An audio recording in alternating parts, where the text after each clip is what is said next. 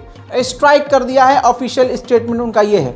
याद रहे स्पेन भी भारी भरकम हथियार इजराइल को दे रहा है। वहाँ के लोगों ने इंसानियत दिखाते हुए साफ इनकार कर दिया है कि हम ये हथियार इस जहाज में लोड नहीं करेंगे। उधर दोस्तों बाइडेन ने अपनी पार्टी, अपनी सरकार से $14 बिलियन